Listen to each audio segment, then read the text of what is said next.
All right, so we are going to start doing FSA writing because in fourth grade, you will be given 2 articles and a question. And you will have to write an essay to answer the question. The more complicated part is you will have to use information from the articles in your answer. So it's not just, what is your thought? What are your thoughts on school uniforms? But rather, what are your thoughts on school uniforms? Use facts and information from the 2 articles you read to back up your answer. So that's what we're going to do today. We're going to start that process and do it in tiny, tiny chunks.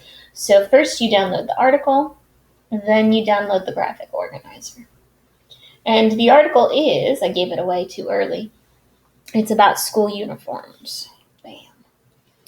And since this is an opinion essay, I've started a graphic organizer for opinions.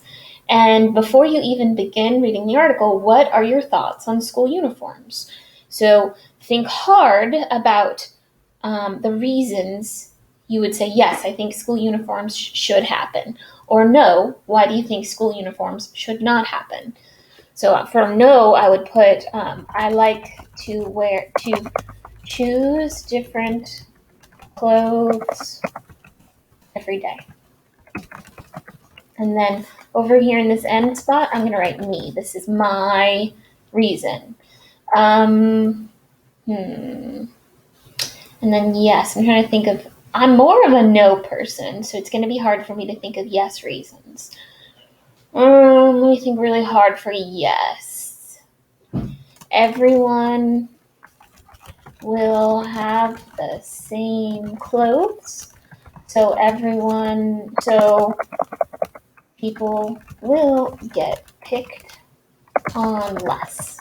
And in the empty spot here, we're going to put me because this is my reason. So you're going to do that first before you write your article. Think of as many reasons for yes, we should have school uniforms. Think of as many reasons for no, we should not. Okay? If they're weak, like not as good as some of your other good ones, take them off because you need room for facts from the article or quotes from the article. So now I'm going to try to be super cool and take up half the screen with your graphic organizer and half the screen with the article because we're going to read the article, and when we find a yes, we're going to copy and paste it into here, and when we find a no, we're going to copy and paste it into here. So I'll start. We won't read the whole thing. We'll read some, and then you'll do the rest on your own. It says, fashion do's or don'ts. Should public schools require students to wear uniforms? What should I wear today? That's a question you might ask yourself in the morning. For some kids, the answer is the same every day, a school uniform. Officials in Elmira, New York are currently debating whether students should wear uniforms in the next school year. Uniforms would contribute to building pride within our school community, Elmira Superintendent Raymond Bryant told WR News. So I'm going to take this. The reason I'm going to take this is because this is why. This is a yes. This is why they do want school uniforms. So I'm going to come over here and put it under the yeses.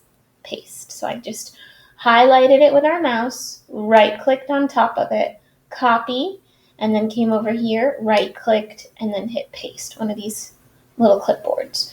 And in the box, I'm writing article, because we're going to call it fashion do's or don't.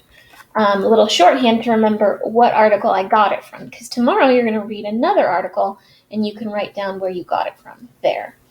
If you want to go even farther, you can color code this. Look, I'm going to right-click and change it to green because this is a yes. Yes, we should have school uniforms. The other reason I chose this is because it was said by a superintendent. So it's stronger. It means more if somebody gives an opinion who is like really powerful or very educated. Whenever you're reading articles like this, if you see Dr. So-and-so says blah, blah, blah, highlight that, take that, because most likely you could use it in your own essay and say, according to Dr. So-and-so, he says, and then you talk about what he says. Moving on, Elmira is one of the many school districts across the country considering uniform policy. 10 years ago in 1997, 3% of all public schools mandated or required that students wear uniforms. By 2004, that number had risen to 14%. Some school officials support the policy, hoping that uniforms will encourage students to focus on their work. Opponents, however, say students should be allowed to express themselves through their clothing. So I think the strongest, best arguments in these last couple sentences would be some school officials support that it will encourage them to focus on their work. So I'm going to borrow that, copy, and put it right here. Paste. And it's from the article, FTOD. And if I can't copy it, I just read it again, FTOD. And then I could color code that, yes. And if I did want to borrow this one about the opponents, I could put that. It's not really strong in my opinion. Kids should be able to express themselves, but maybe you like that one, so you can put it in there. Okay? And I can color code this one red. If you click the drop down, do red. When you're done and you've read the whole article and you've borrowed as much as you can out of here, copied and pasted it into your chart, go here, hit File, Save As, Computer, and then I usually save stuff on my desktop. So Desktop, and we're going to call this Graphic Organizer for Opinion Parodi. Put your last name in it.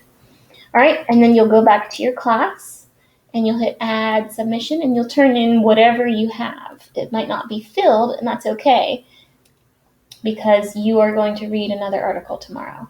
I hit the plus button for the file, choose File. Remember, we saved it on the desktop, so click Desktop. Scroll down, looking for G for Graphic Organizer. Bam, found it. Click on it, click Open, and then Upload. As soon as you see the picture of the file there, you can click Save Changes, and you are done.